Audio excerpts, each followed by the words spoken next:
ne pourra changer ton amour pour moi. Tu m'as toujours aimé, sans relâcher ton amour n'abandonne pas. Bien que je sois imparfait, tu es fier de moi. Rien ne pourra changer ton amour pour moi. Aucune tempête ne m'arrêtera. Au milieu des vents, je reconnais le son de ta voix m'appeler à toi. Tu traverserais les mers si je me noyais. Rien ne t'empêchera de me protéger. J'irai, Je n'ai que toi. j'irai, Je n'ai que toi. en toutes circonstances, je serai comblé. Car tu es. Je n'ai que toi. Bonjour très chers amis, c'est avec un grand plaisir comme d'habitude que je vous retrouve sur la plateforme de Prier sans cesse. Nous sommes à 5h30 du matin, temps GMT, et vous avez un GMT peut-être plus 1, plus 2, plus 3, mais si vous nous recevez, nous disons gloire au Seigneur, nous bénissons le Seigneur pour votre vie et j'espère que vous êtes bien assis pour pouvoir participer à ce moment et comme le disons chaque matin, mieux vaut pour nous être au pied du Seigneur que sur les épaules du diable. Nous voici à ses pieds. Et malgré les situations, il nous invite toujours à venir le rencontrer, bénéficier de sa chaleur avant d'aller vaquer à nos occupations. Papa Antoine est en place, Théo aussi est là, tout le monde est là pour que nous puissions passer un agréable moment. Et comme je vous l'ai dit, nous ne sommes pas une émission, nous sommes un programme de prière. Sephora aussi est là, elle est là avec tout son sourire pour que nous puissions faire ce moment de prière et être galvanisés, touchés, boostés, orientés par le Seigneur afin que nous puissions aller remporter nos victoires. Et comme d'habitude, nous allons rendre grâce au Seigneur. Nous allons passer un moment d'exhortation et aussi à la prière pour les malades et pour des sujets que nous avons reçus. Alors, installez-vous confortablement, soyez sereins parce que nous ne sommes pas perturbés, tout le monde est calme. Et nous allons bénéficier d'un bon moment aujourd'hui. Prions le Seigneur, disons-lui merci pour la grâce qu'il nous a faite. Prions, Seigneur, te bénissons. Merci pour ta faveur, merci pour ta grâce, merci de nous avoir accordé la vie. Seigneur, tu partages avec nous cette vie, Seigneur. Merci, merci. Parce que notre argent, notre lit, notre maison n'auraient pas pu nous garder en vie. C'est ta grâce. Ce sont tes anges que tu as envoyés, nous surveiller, veiller sur nous. Parce que l'ange de l'Éternel campe autour de ceux qui les craignent. Seigneur, tu étais là avec nous. Nous sortons des terreurs de la nuit pour nous faire voir un nouveau jour. Nous donnons l'opportunité de venir à tes pieds pour être touchés, rechargés avant d'aller vaquer à nos occupations. Merci pour ta grâce. Au nom de Jésus. Amen. Nous sommes bénis au nom puissant de notre Seigneur Jésus-Christ. Et vous savez, c'est un bonheur pour nous d'être enfants de Dieu. C'est un bonheur, c'est un grand bonheur, un bénéfice extraordinaire. Au-delà de tout ce que les gens peuvent dire, expérimenter Jésus, c'est la meilleure des choses. Je ne sais pas à quelle sensation comparer le fait d'être enfant de Dieu, d'avoir accepté Jésus et d'être enfant de Dieu. Jean chapitre 1, verset 12 dit, « Mais à tous ceux qui l'ont reçu, à tous ceux qui ont cru en son nom, il a donné le pouvoir de devenir enfant de Dieu. » Et encore, le Seigneur nous dit qu'il nous a donné d'être capable de bénéficier de tout ce qui est héritage qui est destiné aux saints. Et les saints, c'est nous. Parce que nous avons été gratuitement justifiés par le moyen de notre foi. Notre foi qui s'attache au fait que le Seigneur nous a aimés. Et la démonstration de son amour, c'était qu'il a donné son Fils unique afin que nous qui croyons ayons la vie et la vie en abondance. Et le Seigneur Jésus venu se présente comme un berger. Il est le bon berger qui donne sa vie pour ses brebis, pour le salut, pour cette rédemption. David présente celui qu'il aime, celui qui le conduit comme le berger. Il dit, lui, il est content parce qu'il est conduit par le berger. L'Éternel est mon berger, je ne manquerai de rien. Et si David présente l'Éternel comme un berger, il sait de quoi il parle parce que lui-même lui aussi a été berger et il sait comment un berger peut donner sa vie pour ses brebis. Aujourd'hui, je vais attirer l'attention sur le fait que la Bible nous enseigne que nous avons été rachetés à un grand prix. Un prix que personne d'autre n'aurait pu payer pour nous. Nous avons été rachetés à un grand prix.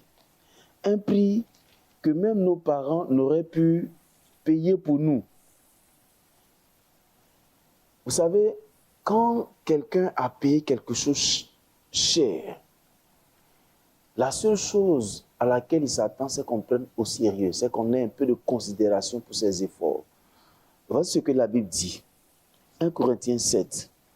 Il dit, 1 Corinthiens 7 à partir du verset 20, il dit, car c'est à un grand prix que vous avez été rachetés. Honorez donc Dieu et rendez-lui gloire par votre corps même, aussi bien que par votre esprit, car tous deux appartiennent à Dieu. Mais l'expression qui attire encore mon attention, c'est honorer donc Dieu. Honorer Dieu. C'est un grand prix qui nous a rachetés. Nous devons honorer Dieu, mais avec notre corps et notre esprit. Ça veut dire que nous devons considérer, nous devons respecter. Aujourd'hui, malheureusement, la notion même du salut, la notion du salut de l'âme est en train de quitter l'esprit des enfants de Dieu. Aujourd'hui, quand on est au contact d'une église, ou on est au contact de Dieu, c'est juste pour nos propres besoins, nos besoins physiques, nos besoins qui passent. Vous savez, les besoins humains ne cesseront jamais. Les besoins humains ne cesseront jamais. Nous avons mangé hier la meilleure nourriture qu'il fallait. Aujourd'hui encore, nous avons faim comme si nous n'avions pas mangé hier la meilleure nourriture qu'il fallait. Nous avons dormi hier dans un hôtel 15 étoiles. Aujourd'hui, quand nous sommes réveillés, c'est comme nous n'avons même pas dormi dans un hôtel 15 étoiles. Le besoin de l'homme ne va jamais finir. Et cette insatisfaction qui pousse l'homme à chercher toujours plus ne va jamais s'arrêter. Mais le Seigneur nous dit qu'il y a une chose qui est importante que nous devons valoriser. C'est le grand prix qu'il a payé pour nous. Pourquoi? Parce que Matthieu 16, verset 26 dit « Et à que servira-t-il à un homme de gagner le monde s'il perd son âme ?» Vous savez, je l'ai souvent dit, si le Seigneur fait cette parallèle, cette comparaison de tous les biens et de l'âme perdue, c'est parce que notre âme est plus importante que tout ce que nous allons rechercher sur la terre. Mais aujourd'hui, quand on est au contact du Seigneur, c'est cette relation d'intérêt qui nous intéresse, puisque cette communion d'amour qu'il cherche avec nous. Et je l'ai très souvent dit, pour ceux qui me suivent il y a longtemps, je le répète à tout moment. Parce que le Seigneur nous invite à une communion d'amour et non une relation d'intérêt. Pour qu'on puisse avoir dans notre esprit le grand prix, le grand sacrifice qu'il a fait pour nous, pour commencer à honorer Dieu. Honorer Dieu avec notre corps, avec notre esprit, avec notre personnalité. La notion même du salut et de la consécration est en train de quitter notre vie. Aujourd'hui, on se consacre difficilement au Seigneur. Avant, on pouvait entendre les gens dire « Seigneur, prends-moi, me voici, prends-moi, fais de moi ce que tu veux. » Mais aujourd'hui, la plupart de nos prières, c'est « Seigneur, j'ai sémé, je veux avoir ça. Je veux Seigneur, je veux si. » La notion de cette consécration, de ce sacrifice a quitté l'esprit des gens. Les gens pouvaient faire des sacrifices pour le Seigneur, ne considérant même pas ce qui se passe autour d'eux. Ils faisaient de grands sacrifices parce qu'ils savaient que si Dieu leur a donné quelque chose, surtout Dieu leur a donné la vie, leur a permis de le connaître, leur a donné des moyens, ça ne coûte rien d'honorer Dieu, de rendre gloire à Dieu pour tout ce qu'il a fait, pour ce grand sacrifice, pour le bien qu'il a fait avec ce qu'ils ont. Et la Bible dit, honorez l'Éternel avec vos biens. Il faut qu'on apprenne à honorer Dieu, à donner de la valeur au Seigneur. Malheureusement, aujourd'hui, on ne donne pas de la valeur au Seigneur. Souvent, quand je vois des chrétiens qui traînent les pas à venir à l'église, ils traînent les pas comme si on les a forcés. Et il y a des gens qui disent, Oh, moi, le pasteur ne me visite pas, donc moi, je ne peux pas aller dans son église. Et aujourd'hui, notre relation avec Dieu dépend des attitudes de certaines personnes. Du berger, de la bergère, Non, non. C'est un grand prix qui nous a rachetés. Il m'a racheté à un grand prix. Il t'a racheté à un grand prix. Et donc, ma communion avec lui ne devait pas dépendre des attitudes et des humeurs de qui que ce soit. Oh, mon berger, il n'est pas un bon berger. Ça, ce n'est pas ton problème. Ton problème, c'est est-ce que tu as une bonne communion avec le Seigneur? Parce que chacun sera jugé en fonction de ses actions. Chacun sera tamisé dans le tamis du Seigneur, pesé pour voir. Est-ce qu'il a la valeur que le Seigneur cherche? Aujourd'hui, notre cœur est plus intéressé à qu'est-ce qu'on va avoir pour montrer au monde qu'on a réussi. Aujourd'hui, la valeur d'une personne dépend de ses acquis. Frères, sœurs, la valeur que Dieu nous donne ne dépend pas de ce que nous possédons. La vraie valeur d'une personne dépend de sa communion d'amour qu'il entretient avec le Seigneur. Parce que tout ce qu'on cherche sur la terre va nous laisser un jour. La Bible même le dit clairement. Au moment du malheur, ton argent ne peut même pas te sauver. Tu cries, tes milliards sont là, mais tu meurs. Il y a des milliardaires qui piquent des crises d'AVC. Pourtant, des gens qui n'ont rien même sont en bonne santé. Ouais, tout est une question de grâce. Malheureusement, aujourd'hui, des gens sont dépressifs. Ils sont opprimés, oppressés, comprimés. Finalement, ils sont dépressifs parce qu'ils pensent que les autres ont réussi et qu'eux aussi n'ont pas encore réussi. Ils oublient même la valeur que Dieu leur donne en leur disant « Tu es mon fils, tu es ma fille, je t'ai racheté à un grand prix. » Ils oublient d'honorer Dieu pour ses sacrifices en venant pour respecter sa parole. Voici ce que la Bible dit dans Jean 13, 17. Il dit « Si vous savez ces choses, vous êtes heureux pourvu que vous les pratiquiez. » Nous savons tous beaucoup de choses. Même ce que je suis en train de dire, vous le savez déjà. Mais c'est un appel en fait. Je vous appelle à comprendre ce matin que, encore une fois, parce que nous le disons à tout moment, ce n'est pas ce que j'ai qui détermine ce que je suis. Je suis un enfant de Dieu, ça a plus de valeur que tous les biens qu'on pourrait avoir. Et encore, si vous êtes en vie, gloire au Seigneur. Parce que je n'ai jamais vu un Maccabée au volant d'une voiture. Et je n'ai jamais vu la valeur d'une voiture influencer les choix de Dieu. Parce que, voyez-vous, si quelqu'un, dans la Bible, on dit, il prend les gens de la boue, de la poussière pour les établir à la place, c'est-à-dire qu'il ne respecte aucune logique humaine. Quand le Seigneur veut te bénir, il te bénit. Et pourquoi on doit respecter, honorer, considérer? Parce qu'il y a la grâce de Dieu devant laquelle personne ne peut faire quelque chose. C'est-à-dire, ce n'est pas parce que je suis bon, pas parce que je suis bien, pas parce qu'il est sémé que le Seigneur me garde en vie, que je peux obtenir telle chose. Non, ça n'a rien à voir. Mais la faveur de Dieu, la faveur qui est différente de la grâce, souvent se provoque. Il faut que quelquefois on cherche à trouver faveur aux yeux du Seigneur. Cette faveur, c'est-à-dire, il sait que tu l'aimes, il sait que tu ne vas pas te compromettre pour quoi que ce soit. Cette faveur-là, souvent les gens ne l'ont pas. Et ne pas la voir peut nous ralentir dans certaines choses. Il sait que tu es son fils. Il sait que il t'aime, il a son amour pour toi, mais il y a des choses que tu ne fais pas.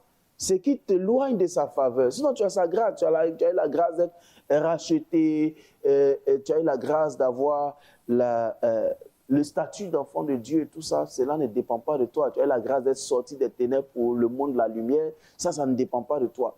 Mais il y a des choses. Je l'ai compris, il y a des choses qui déclenchent une certaine faveur, qui créent des accélérations dans notre vie. Mais ça, c'est encore un autre point. Mais aujourd'hui, je vais attirer ton attention sur le fait que si tu respectes le prix que le Seigneur a payé, parce que quelquefois on dit là, il est mort à la croix, il a été flagellé, et des gens essaient de reproduire dans des films. Vous savez, regarder une image, un film, lire une histoire, souvent nous paraît très simple. Parce que ça ne nous transcrit pas réellement la douleur la souffrance, l'intensité de la douleur que la personne a pu subir. C'est juste une histoire. Mais cette histoire-là, c'est une histoire vraie. Une histoire réelle qui a un impact important sur le monde entier. Que la Bible te dise que quelqu'un t'a aimé et est venu se donner sur une croix, s'est fait malheur, s'est fait souffrance, pour que toi, tu sortes de ces choses. Et puis aujourd'hui, il y a des gens qui disent, Seigneur, si tu ne me donnes pas ça, moi, il quitte ta maison. Hein. Il donne des avertissements au Seigneur. C'est au moins là, si tu ne me fais pas ça, moi, essayons de réfléchir. Essayons de réfléchir et de faire autre chose. Nous devons honorer Dieu. Et peut-être que pendant que je suis en train de parler, le Seigneur te montre comment tu dois l'honorer, toi, à ta juste, là où tu es, hein, selon ta position, selon ta communion avec le Seigneur. Je nous en prie. J'ai à cœur de vous le dire parce que de plus en plus, le Seigneur cherche des gens qui s'oublient eux-mêmes, qui s'abandonnent, qui renoncent à eux-mêmes, qui ne sont pas frustrés parce qu'ils n'ont pas la voiture que l'autre a, qui ne sont pas frustrés parce qu'ils n'ont pas la maison que l'autre a, qui ne sont pas frustrés parce qu'ils se sentent maudits de ne pas avoir fait tel voyage dans tel pays ou tel non, de ne pas avoir eu ce mariage-là à cette période-là. Finalement, frère, vous savez, tout ce qui est désir humain rencontre souvent des difficultés qui causent des regrets. Aujourd'hui, nous sommes dans nos églises et on cherche des choses finalement qui nous causent des problèmes. Chercher la faveur du Seigneur déclenche. C'est ce principe c'est la bénédiction de Dieu qui enrichit et ne la fait sur d'aucun chagrin. Ça veut dire que quand Dieu décide de te bénir, de donner quelque chose dont tu dois profiter, il te fait profiter pleinement. Tu n'as même pas de problème dessus, tu n'as même pas de problème. Tu n'as pas de problème. Mais il y a des gens, ils ont problème, hein. Ils ont problème. Ils ont problème. Ils se sont forcés pour avoir des choses. Et puis bon, ils ont eu des problèmes. Et Matthieu 6, 16, 26. À quoi servira-t-il à un homme de gagner le monde s'il perd son âme? J'ai envie de terminer en vous disant 1 Timothée 6, 6. Je le dis très souvent. Car c'est une grande source de gain que la piété avec le contentement. Attachons-nous au Seigneur et soyons contents. Contents pour ce que nous sommes, contents pour ce que nous avons, contents pour ce que nous mangeons chaque matin. Personne ne fouillera dans notre estomac pour voir ce que nous avons mangé. Et ce que nous mangeons qui tombe dans notre estomac ne nous donne aucune valeur plus que les autres. Vous voyez? Donc, toutes ces fatigues que nous avons, que nous accumulons, souvent ça ne sert à rien du tout. Ça ne sert à rien. Soyons contents. Je me réveille le matin, je suis très heureux parce que j'ai la vie. C'est la chose la plus importante. Que j'ai telle marque de voiture, telle marque. Aujourd'hui, les gens, c'est les marques de vêtements. Enfin, les marques sont des créations humaines qui ne définissent pas notre entrée au ciel. C'est une grande source de gain que la piété avec le contentement. Je prie ce matin que le Seigneur te donne d'être content, de ne pas être frustré, de ne pas être complexé face à qui que ce soit ou quoi que ce soit. Aujourd'hui, les gens veulent nous faire croire que la nourriture, quand tu manges, tu es plus important que d'autres personnes. Mais demandez à Papa Antoine, chez nous, il y a les bananes braisées et puis arachide. Mon frère, ça c'est plus doux que shawarma. C'est plus doux que quoi encore, tout ce qu'on peut. Mais non, manger. Sauce graine, c'est plus doux que ce qu'on peut manger quelque part d'autre. Hein? Donc, ça vous dit que ce que Dieu t'a donné là, c'est doux. Et il faut être content, il faut juste être heureux. Je prie que le Seigneur remplisse ton cœur de joie. Que tu sortes de ces complexes d'infériorité, de ces soucis, de ces choses qui t'empêchent de t'épanouir parce que tu as l'impression que tu es en retard à cause de ce que quelqu'un semble être en avance. Personne n'est ni en retard ni en avance. Chacun est traité selon le plan divin. Et Dieu nous traite selon son plan et selon ses projets. Moi, je suis de ceux qui disent que le diable ne peut pas empêcher le projet de Dieu de s'accomplir dans la vie de quelqu'un. Non, il ne peut pas. Quand Dieu décide de faire quelque chose, qui peut s'opposer à ce Dieu? Si tu es enfant de Dieu, le Seigneur ne permettra pas que tu te perdes ou que le diable t'empêche d'atteindre certaines choses. Il trouvera toujours le moyen de te ramener à son plan initial. Je prie que la grâce du Seigneur te soit communiquée au nom puissant de notre Seigneur Jésus-Christ. Réveille ton esprit. Redonne-toi de la joie, de l'épanouissement, parce que le Seigneur est sur le point de faire de grandes choses dans ta vie. Nous prions pour les malades ce matin. Je veux qu'on prie pour les malades. Tu es malade, tu as un mal quelque part qui te fatigue. Je prie que le Seigneur te guérisse au nom de Jésus. Mets la main là où tu as mal ou lève simplement les mains. Et je prie que pendant que tu es sous l'écho de notre voix, que la grâce du Seigneur te touche. Que la grâce du Seigneur te touche. Je te demandais, est-ce que Jésus te connaît? Lui, il te connaît au point où il te visite ce matin pour te libérer de cette infirmité au nom de Jésus. Il te visite pour briser le pouvoir d'exercice de ce mal dans ta vie. Et ce mal s'arrête de se manifester au nom puissant de Jésus. Ce mal disparaît de ta vie maintenant au nom de Jésus. Notre Dieu, la Bible nous confirme qu'il n'a pas encore changé. Il est le même hier. Il a été le même hier. Il est le même aujourd'hui. Il sera le même demain. Et il ne change pas. Et c'est le même Dieu qui te parle et qui touche ta vie, qui change tes conditions sanitaires au nom de Jésus. Il brise ce mal. Il arrête cette maladie maintenant même dans le nom puissant de Jésus. Il arrête cette maladie au nom de Jésus. Tu saignais depuis un certain moment, tu ne comprends plus, tu as pris des médicaments. Le Seigneur fait arrêter ce saignement au nom de Jésus. Au nom de Jésus. Au nom de Jésus. Tu souffres de cancer de col de l'utérus. Le Seigneur te guérit au nom puissant de Jésus-Christ. Il te libère maintenant même au nom de Jésus. Tu as une tumeur dans ton cou. Tu ne sais pas comment t'en débarrasser. Le Seigneur fait disparaître cette tumeur au nom de Jésus-Christ. Il te donne la guérison. Il te donne la guérison maintenant même, au nom puissant de Jésus. Amen. Nous sommes bénis au nom de Jésus. Nous allons prier pour nos frères qui sont en prison. Que le Seigneur bénisse ses frères, qu'il leur accorde sa grâce. Seigneur, merci de bénir nos frères qui sont en prison. Merci de les ramener à toi, Seigneur. Tu as choisi cet endroit pour les ramener à toi, pour qu'ils puissent prendre les meilleures décisions qu'il faut dans leur vie. Merci d'entrer dans leur cœur, de faire de tes enfants, et surtout de les garder, de pouvoir leurs besoins, de pouvoir leurs besoins. Seigneur, merci de pouvoir aux besoins de nos frères. Que ton nom soit béni, parce que je sais que tu le fais au nom de Jésus. Amen. Amen. Nous allons encore prier le Seigneur. Surtout, nous allons prier pour que le Seigneur fasse de nous des acteurs de réveil spirituel, des acteurs de la propagation de l'amour de Dieu. Seigneur, fais de nous des acteurs. Nous voulons être des canaux d'expression de ton amour à travers beaucoup d'actions, à travers beaucoup de prières, à travers beaucoup de paroles, Seigneur. Père, permets-nous d'être des canaux d'expression de ton amour sur la terre. Merci de bénir tes enfants à travers nous. Nous ne voulons pas rester assis. Nous voulons partager ton amour par l'évangélisation, par la prédication, par des dons que nous faisons, Seigneur, pour toucher des cœurs, changer des vies. Parce que tu es le Dieu qui change notre être intérieur et notre être extérieur. Père, bénis tes enfants.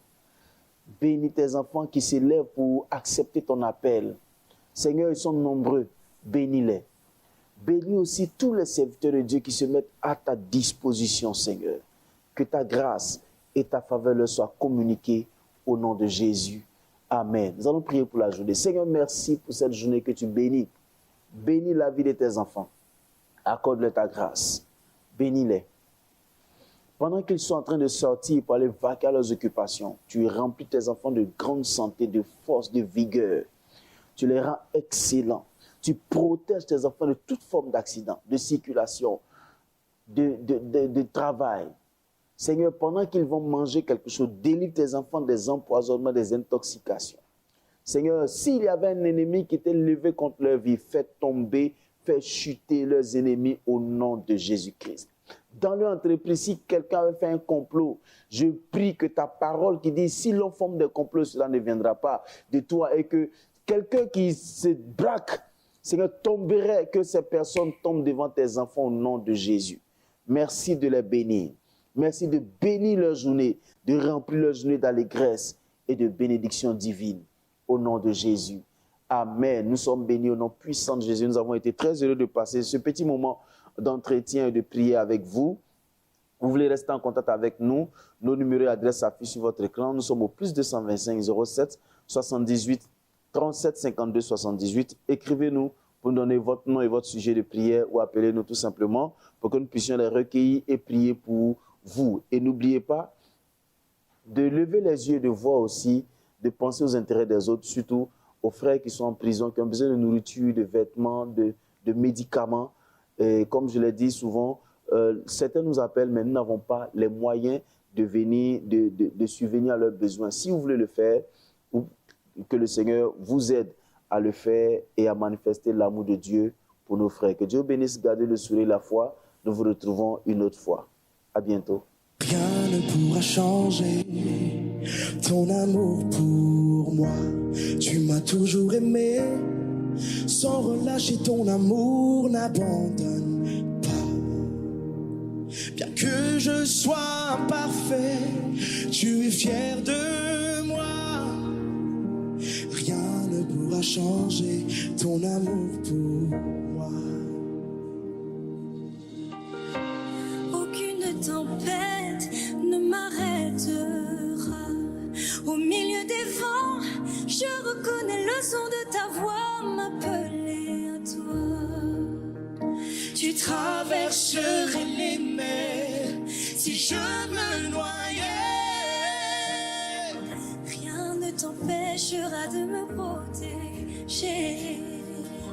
J'irai, je n'ai que toi. J'irai, je n'ai que toi. En toutes circonstances, je serai comblé Car tu es, je n'ai que toi.